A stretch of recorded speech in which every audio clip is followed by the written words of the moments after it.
Hello everybody, this is Axter99. Today I'm going to show you exactly how to make a great tasting turkey gravy for your mashed potatoes and dressing and turkey right here.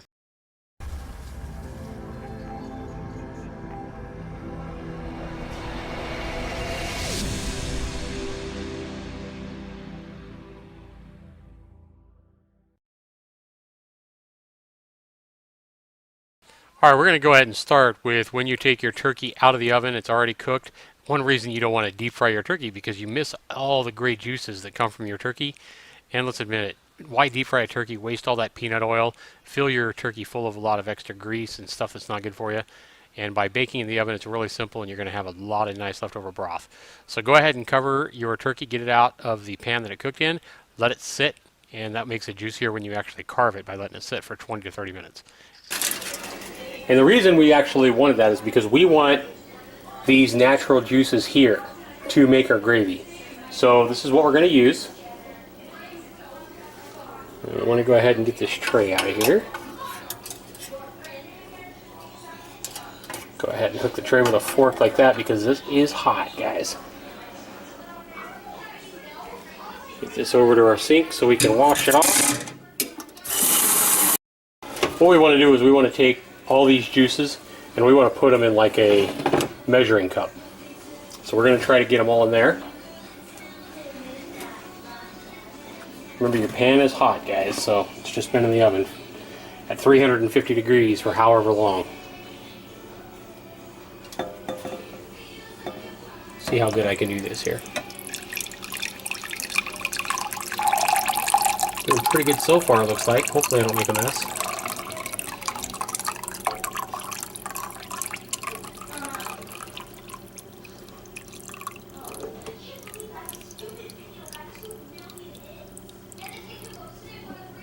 Wow, we still got some more. Okay.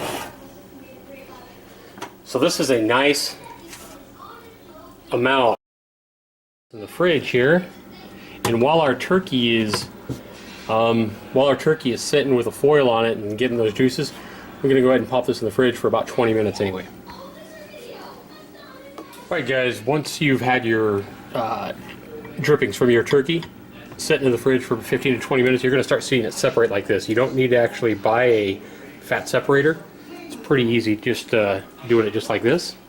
If you have a fat separator, you can certainly use that. But you want to go ahead and turn your heat onto a medium-high. And what you do is just go ahead and pour the top part of that yellow fat in there. Go ahead and heat it up. What I like to do at this point is just go ahead and take a spoon and get the rest of it, because the rest of it is just the broth.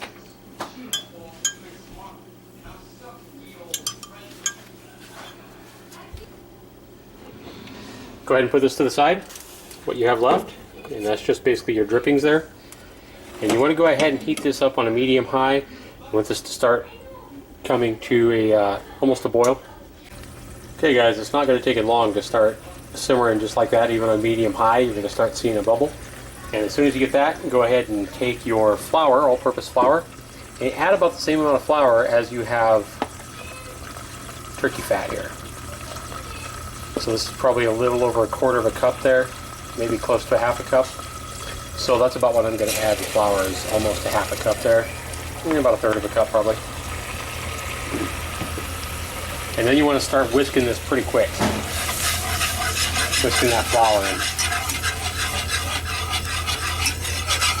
So you incorporate all the flour there. And turn your heat down to medium-low.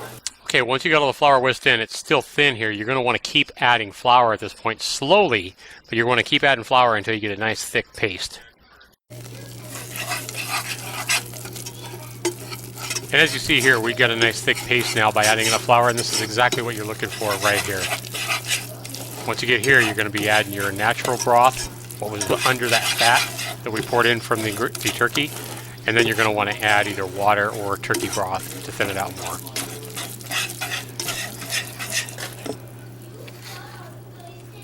Okay, as soon as you get a nice thick paste like this, what you want to do is go ahead and add your drippings from your turkey that didn't have the fat. It was under all the fat. And you can, you know, strain all this if you don't want any of the little pieces of skin and stuff like that, but I actually like that in my, I like those little chunks in my, go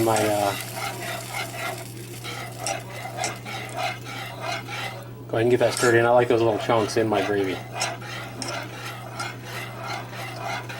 And even on a low like I have it here, I have it on about 3 out of 10. It's going to start thickening up really, really fast on you.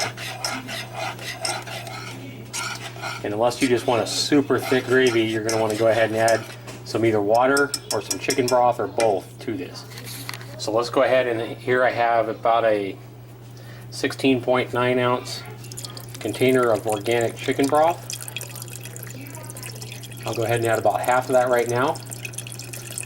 You want to make sure you add it slowly, because if you get it too thin, then you can't add more flour. The one thing you can do to thicken it up is you can let it sit on the low heat and it should thicken up more. But add the broth or the water slow. Now I like to add broth. You can add a mixture of broth and water and it's still going to be really good if you don't have that much broth. So as you can see, just a little bit of that fat from the drippings of the turkey. This isn't even including like the gravy packet in the turkey or whatever. I still have that in the fridge. So as you can see, this is still really, really thick gravy. So, and I can even thicken it up more by just leaving it here over the heat. So I'm going to go ahead and add the rest of this 16.9 ounce package of chicken broth here.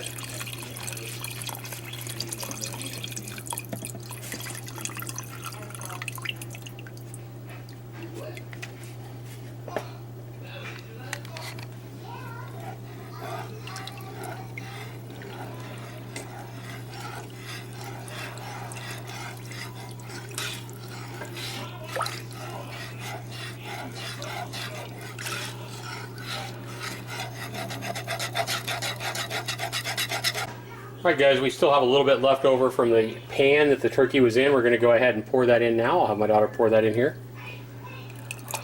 Not going to worry about trimming the fat on it. It wasn't much, but that'll actually just add more flavor coming right from the turkey. And we'll go ahead and whisk that in as well. And let it just thicken up. Like you see, it's a little bit thin now. We're going to go ahead and just leave it over the heat for just a few minutes and it will thicken up. At this point, let's go ahead and add some seasoning, salt and pepper to taste.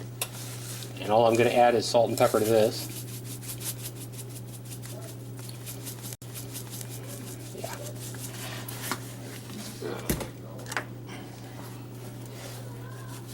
Just going to go with a little bit of pepper here. Alright, go ahead and stir it up. Just whisk it like that. There you go. The gravy is getting nice and thick as well. You can see it kind of leaving the trails through the gravy as I take my whisk through it. It's starting to get nice and thick, and that's going to make an absolutely delicious gravy to put over your mashed potatoes, over your turkey as well. Thanks so much for watching. This has been Zaxter99. Take care, everybody.